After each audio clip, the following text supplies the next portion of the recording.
Quname Mhotsha. I'm from Botswana, Southern Africa. I'm studying natural resource economics. My main interest is to find out how agriculture affects forestry and how we can continue to practice agriculture without affecting our forests. Tell me a little bit about how you got interested in agriculture and forest, I guess. Botswana, is there a lot of environment over there as far as the agriculture, a huge issue over there? Did you grow up, I guess, I don't think of Botswana going out and hunting for deer and bear, so what drew your interest to this topic? My grandparents are farmers, so I grew up in a family that produces their own food. So I've always loved that concept, and I've always loved helping people. So I found that agriculture is a good way to be able to help empower people to be able to produce their own food and to live sustainable and healthy lives. So that is why I chose the agriculture field. And I realized that natural resources are part of agriculture because we use natural products to produce agricultural products. But we've learned that agricultural practices like chemical use are affecting our forests. So I thought that would be a good thing to study that and find out what we can do to keep on producing food for our people and also keep our natural forest healthy. So I go back to the question of how does agriculture and forestry interact, and I guess how does this apply to what you hope to be in your thesis? Okay, like I have mentioned, agriculture is one of the leading factors for climate change because land uses are causing deforestation, and the chemicals that are used by farmers are also causing problems with our water quality. So that's something that I wanted to study to find out ways that we can improve our agricultural practices in order for us to have sustainable forests. Okay, you just mentioned about climate change, so that was the next question on here. Your profile indicates, well, I guess that there's some interest in climate change. Some say it's real, others, and science backs that up, others believe that it's just all made up and that it's a hoax. What are your thoughts on climate change, and what, I guess more importantly, can we be doing as individuals and as a country to reduce that, actually maybe on a world level? I believe climate change is real because we're seeing the evidence. We know that we have cars that are producing so much carbon. And what I think we can do as a nation is to be aware and to individually take action to do or live lives that will help our climate get better. One of the studies that I did was using agroecology as a way to improve food insecurity. It may not look like a natural resource issue, but it is, because agroecology is mainly encouraging people to love natural resources, to understand that natural resources are part of their daily life.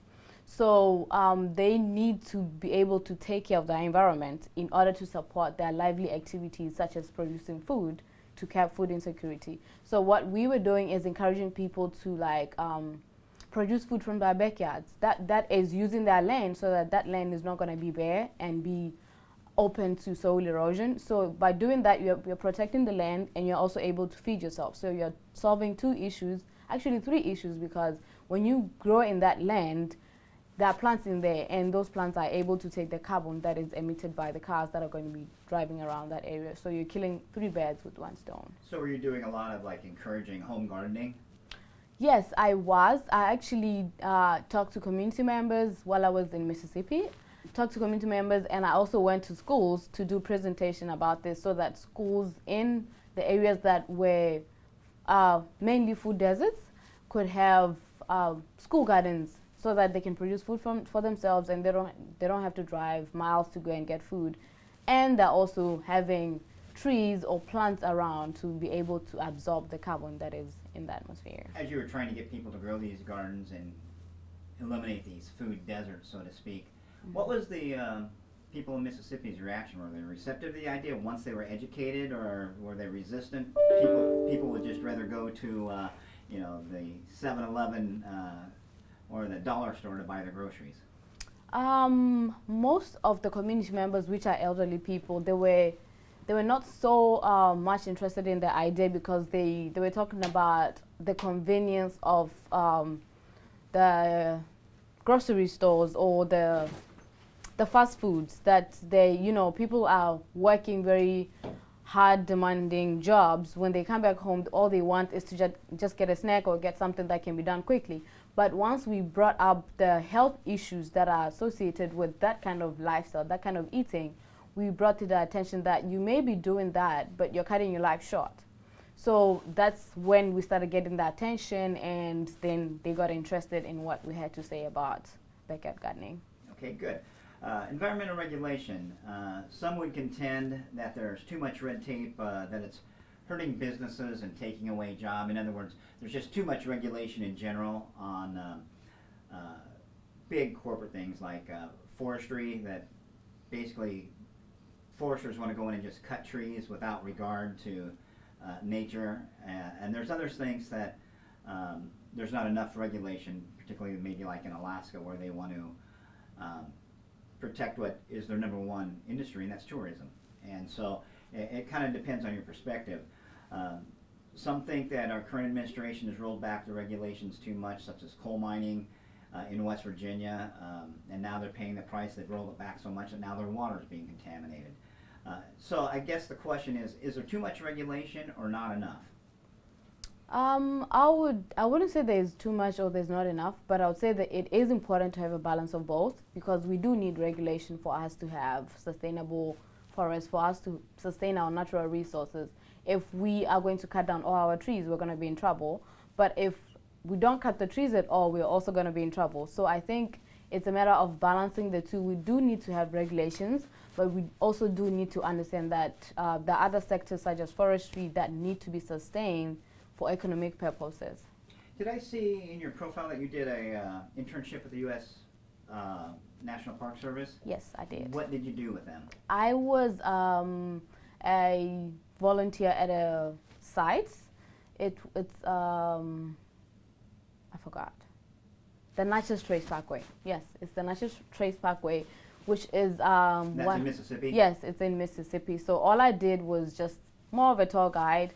People came through, they saw the plantation that was used in that area, and all I had to do was explain the history of the plantation. Okay. The state of Arkansas funds UAM, the College of Forestry, Agriculture, and Natural Resources. Some of that money goes into our graduate program. We have a local legislator that she's got to make a decision about continued funding for UAM in the upcoming year. If he or she, in our case it's a she, if she were to ask you what is the state getting for its dollar, how would you respond? I would say we're getting diversity, because we have students from different backgrounds coming and studying here and making research on the state or maybe other states surrounding the state and trying to get information that may be beneficial to the state. What are the top issues facing your topic of study? And at this point, since you don't really have a thesis, I guess what you've learned so far about, I guess, the U.S. Forest Service, maybe use that. Is funding adequate for what's out there? Do they need more money? Do they need more manpower? Maybe there's an education element that needs, or resources or technology. I'm going to leave it kind of open for you to talk about. I think the funding is there, the resources are there, but we need people that are willing to do research, people that are willing to address the issues that contribute to climate change, such as agricultural issues, such as wildlife, habitat losses, and all those kind of things. What do you bring or have to offer to this field of study? I bring agricultural economics. I bring something that is already a challenge, and I want to study it to see how we can better it so that it does not affect forestry in a negative way. I've actually learned that there's some countries that are already practicing what is called agroforestry, which is doing agriculture in the forest. So instead of cutting down timber and leaving the forest open and bare to climate change, people are growing in the forest, and some of the plants that they grow have been actually said to help with carbon sequestration. So that's something that is going on out there. Pretend I'm your grandpa, or maybe even on a 7th grade level. Explain to me what agriculture economics is.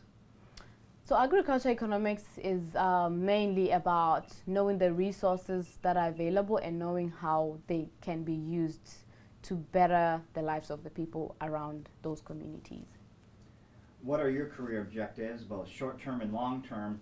And if you can't find something exactly in agriculture economics, is there another field or another area of interest that, say if I was an employer, that maybe I could hire you? I'll say natural resources or agriculture are mainly where I want to focus. Okay, as far as a short-term goal and a long-term goal, obviously you want to graduate and get a job. What kind of job immediately out of school? And you talked a little bit about a doctorate degree, so you can talk about that. Or then talk about employment, because sooner or later you're going to have to earn some dollars. Yes. My short-term goals are definitely to find a research idea that is going to be impactful and informative. My long-term goals are to become a sustainability manager. So what I want to do is manage our forest and manage agriculture as a source of food production. So I want to bring those two together because those are very two important factors of climate change and people's lives. So that's an area that I would like to work on. More so consultancy, not NGO work. So that's where I'm looking to go into. Probably work and do my doctorate at the same time. Okay. What are your greatest strengths, and then conversely, what is your greatest weakness? My greatest strength is solving problems, identifying resources that are available to solve problems that are there. My weaknesses is overworking myself because I want to achieve so much, so I end up just doing so much and not giving myself rest. Great answer. And I think I kind of know the answer to this, but I'm going to ask it anyway. You, unlike some others, you've traveled worldly, but how do you feel about travel, and I guess are you willing to relocate? You know, most of our students here are from Arkansas, or at least from within the region. You're kind of the exception.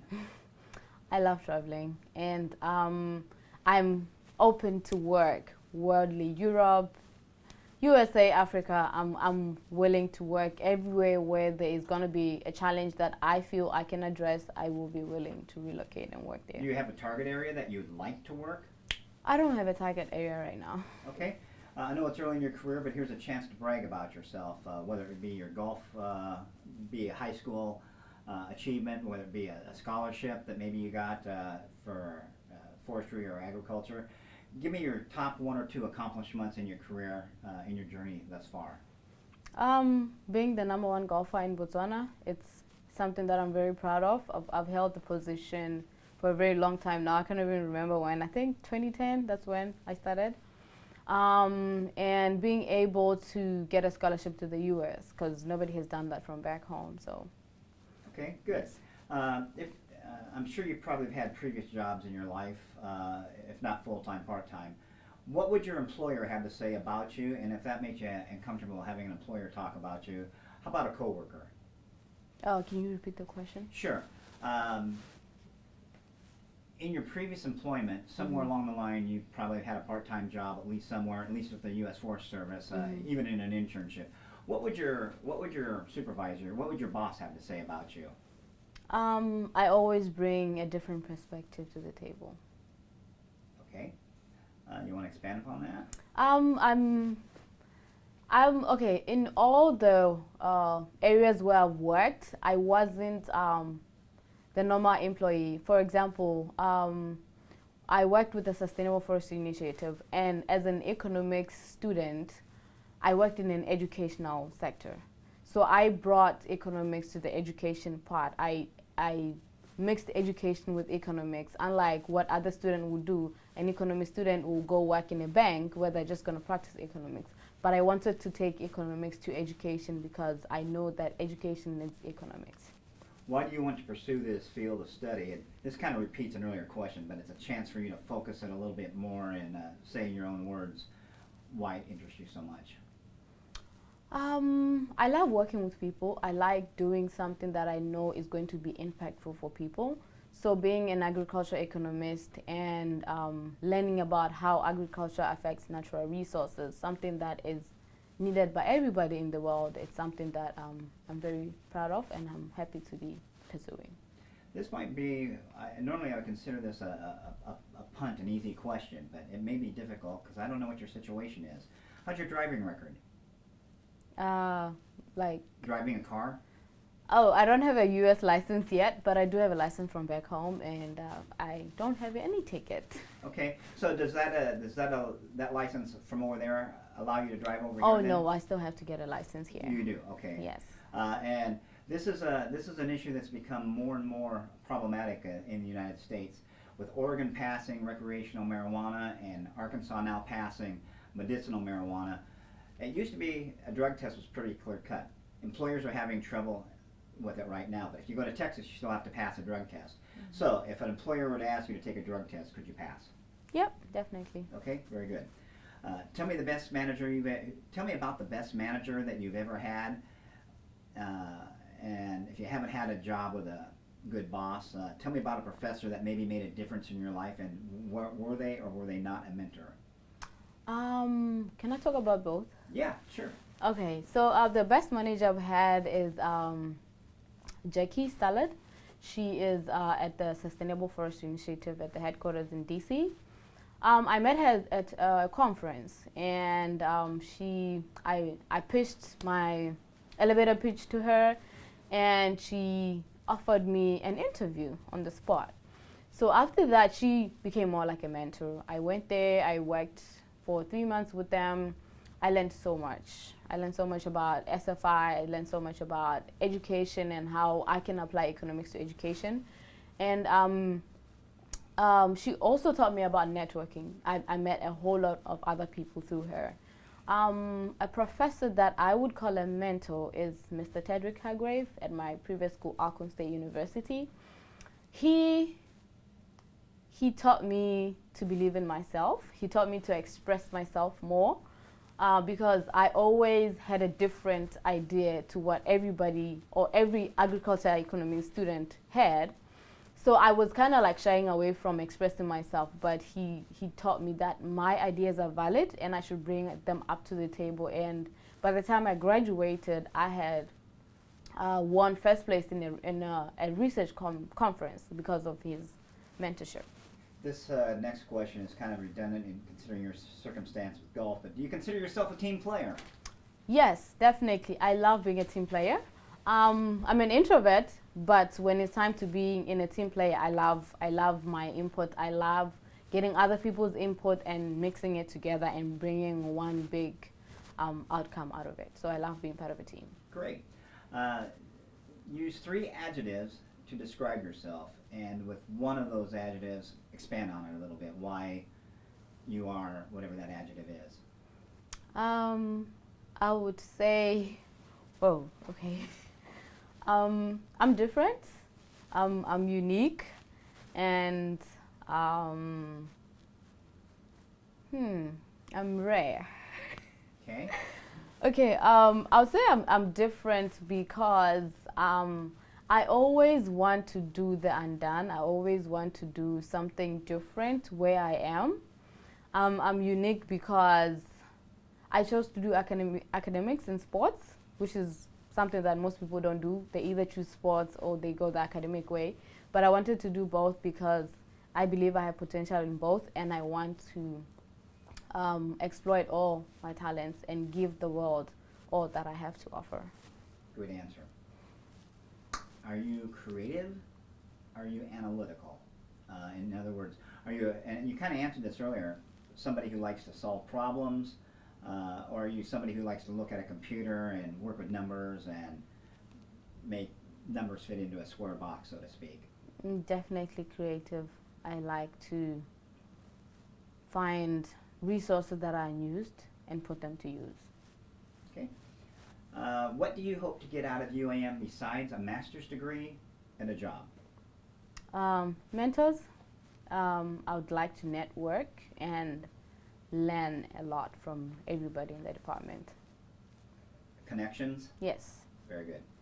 Name 3 requirements besides a good base salary that you're looking from your next employer. In other words, it could be benefits, it could be work culture, it could be maybe you have a certain place, physical building or office space, or as a lot of the wildlife people, they don't want to work in an office at all. They want to be out in the field.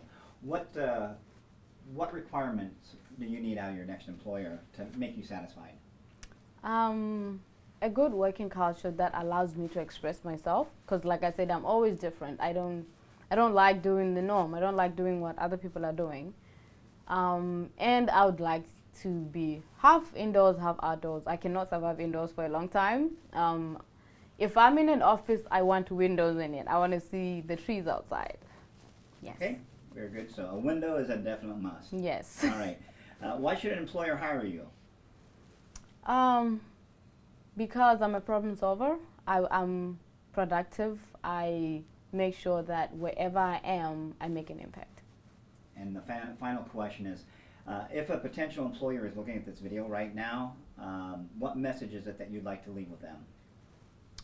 Definitely somebody that they need in their team, because I will find a solution to a problem that I identify in any organization.